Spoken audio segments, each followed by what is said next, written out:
All right, brother.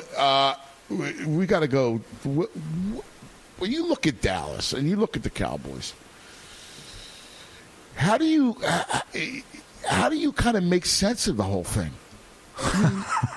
Look, I know we get into Jerry and how maniacal he is for control and everything else, but seriously, where this franchise is, it's unbelievable. It's hard for me to understand it. It feels like every single offseason we're having an issue with a contract negotiation for a player that the deal should have already been done by now. Dak, CD, now it's Micah.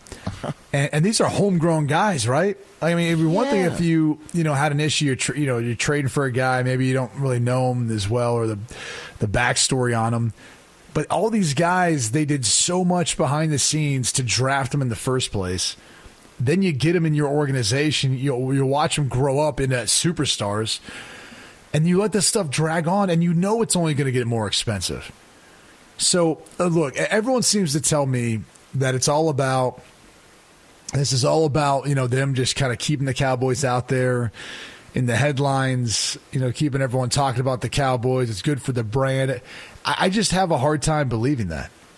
To me, it shows a level of dysfunction that still must exist, or an inability to want to get business done the way it should be done. And maybe, Jerry Jones is a maverick in some ways. He's done a lot of things in his life the way he wants to do it.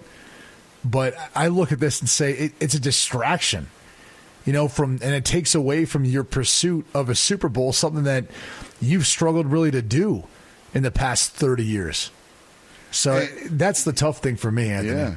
Yeah. And it's going to have lingering effects around the league. I mean, guys look at that and you go, if I'm a great player, you're not going to pay me? And you're going to circumvent my agent and try to get a deal done? I mean, all that stuff is just outrageous.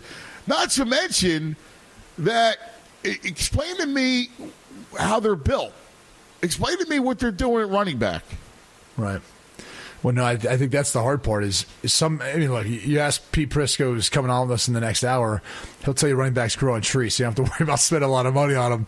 I mean, that, you hear guys like that say that, but the reality is you do need some guys. I mean, you look at the Eagles, for example, they go out, they spend on Saquon Barkley, it helps equate them to winning a Super Bowl. So, and that's a division foe. So, I don't know why the Cowboys aren't taking one maybe out of the Eagles playbook in this case. Maybe they felt like they got burned a bit by the Zeke Elliott deal, and that's led them to not do these deals earlier because they did that with Zeke and made that, I don't want to say mistake, but it was their choice. And looking back on it, that was, he had already played his best football for him. So that's the hard part for Dallas is I don't really know how you look at how they've conducted themselves and say it's anything other than trying to get clicks, trying to get attention, trying to get the headlines, and not necessarily focused on football. I mean, and you could go back and, Baldy, who just joined us, talked about Brian Schottenheimer. Say, well, he's not his dad. It's like, you look at that, this decision for him to become your head coach. And moving on from Mike McCarthy, a guy who's won that Super Bowl, who's been there, done that.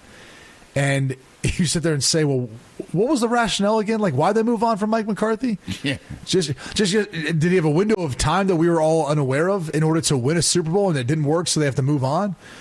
Like, I sit there and just wonder, like, what happened behind the scenes with that to lead them to bring in a guy, I guess elevate a guy in Brian Schottenheimer when they, could have missed out on having a guy like Dan Quinn.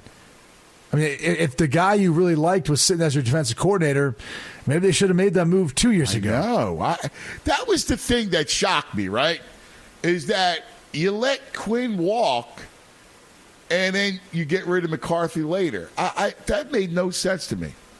Yeah, I mean, there's not a lot they're doing right now that makes a ton of sense, but they are the most valued franchise in sports. So it's hard to argue with whatever madness is going on and how it's equated to it. I mean, I just know this. Did you see the highlight of CeeDee Lamb getting the penalty after he got jacked up by that ref this past weekend? Yes. I hope that's not an omen for them. Like, if I'm a Cowboys fan and I see that, I'm thinking to myself, like, this is not going to be a good year for us. You know, if our star players are getting taken out by an official on the sidelines, this ain't going to work out for you guys. I'm sorry. I mean, that was a hit. I mean, CD went flying, man. I'm just glad he's limber, man, because like the way his body bent, I was thinking he's got to have some sort of back issue or something. Oh my God, really? Yeah, he got crushed. He took it. He did. He got jacked up.